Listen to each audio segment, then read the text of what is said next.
தூக்கிட்டு உட்காருங்க. ஸோ என்னன்னா முதல்ல மற்றவங்க என்ன நினைப்பாங்கன்னு மட்டும் நீங்கள் விட்டுருங்க, அதை பற்றி கவலையப்படாது.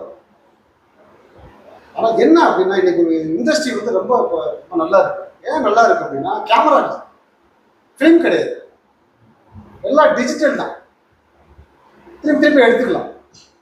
ஆனால் கேமரா இருக்கும்போது ரொம்ப ரிஸ்க். ஒரு ஃபிலிம் வந்து ₹6 அப்படின்னா 24 ஃபிலிம் ஒரு 24 செகண்ட்ஸ். தப்பு பண்ணா வாயில வராத வார்த்தையில திட்டுவாரு டைரக்ட். அவர் மேலே தப்பு இல்லை, பணம் கூட ப்ரொடியூசர் இருக்கிறது இல்லையா. ஆனால் இப்போ அப்படி இல்லை, டிஜிட்டல் மீடியா வந்துருச்சு.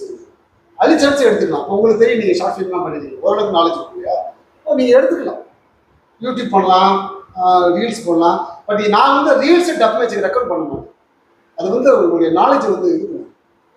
ஏன்னா நான் ஏற்கனவே உங்களுக்கு சொன்னேன், நீங்கள் ஒவ்வொருத்தரும் வந்து ஒவ்வொரு விதமான ஆட்கள். பழைய படத்துலலாம் பார்த்தீங்கன்னா அந்த டைம்லேயே பார்த்தீங்கன்னா சிவாஜி அந்த மாதிரி பழைய படத்துலலாம் அவ்வளோ க்ளோஸ்அப்ல காமிப்பாங்க. அந்த லிப்சிங்லாம் மறவே மறாது. இப்போ இருக்கிற படத்துல அவ்வளோ லேட்டஸ்ட் டெக்னாலஜிலாம் வந்து அது பாட்டு எங்கேயோ ஓடிட்டே இருக்கும், ஹீரோ பேசிட்டே இருப்பாங்க, ஹீரோயின். அதெல்லாம் ஏன் சார்? அது ஏன் சினிமாவில் இருக்கும் அந்த டப்பிங் வாய்ஸ்?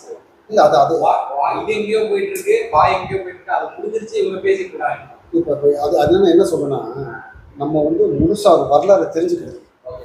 இப்போ சங்கரதாஸ் சாமி உங்களுக்கு தெரியுமா? உங்களுக்கு தெரியுமா சங்கரதாஸ் சாமி? உங்களுக்கு தெரியுமா? நீங்கள் எந்த ஊர் சொன்னீங்க? தூத்துக்குடி தான். சரி, தூத்துக்குடி தான். சங்கரதாஸ் சாமி தூத்துக்குடி தானே. லெஜண்ட் அவர். நடிகர் சங்கத்துக்கு அவர் பேர் தான் வச்சிருக்காங்க, சங்கரதாஸ் சாமி.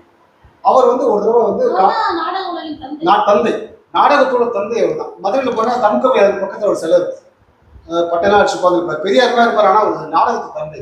நாடகத்தின் தந்தைக்கு யார் பேர் வச்சுருக்கா பாருங்க, சங்கரதாஸ் சுவாமி. அவர் சமாதிங்கிறதா இருக்கு, படிச்சது ரொம்ப முக்கியமான ஒரு நாடகத்தில். இப்போ நடிகர் சங்கத்துக்கே வச்சிருக்காங்கன்னா பார்த்துங்க. இப்போ அதை கூட நிறைய பேர் பேரை மாற்றுங்க, வேற பேர் வைக்கிறாங்க.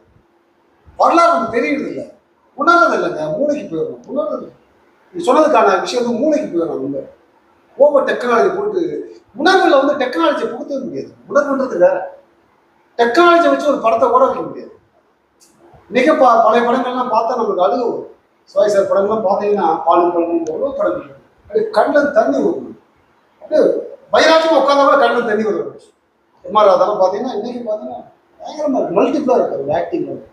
அந்த இடத்துல யாரும் நெருங்க முடியாது. சார் எக்ஸ்கியூஸ் மீ, இப்போ அவர் ஒரு கொஸ்டின் கேட்டாங்க. அதுல வந்து என்ன ரீசன் அப்படின்னா அந்த காலத்துல நடிச்சவங்களுக்கு அவங்களே தான் டப்பிங் பண்ணாங்க. இப்போ வந்து நடிச்சிட்டு போயிடுறாங்க, வேற ஒருத்தவங்க வந்து டப்பிங் பண்றாங்க. லாங்குவேஜ் தெரியாதனால ப்ராப்ளமா? டப்பிங் இருக்கலாம். அதனால வந்து அங்க முடிஞ்சிடுது, இவங்க இன்னும் பேசிட்டே இருக்காங்க. இல்ல புரியுது. இல்ல நான் என்ன சொல்றேன்னா, இது வந்து எல்லா இடத்துலயும்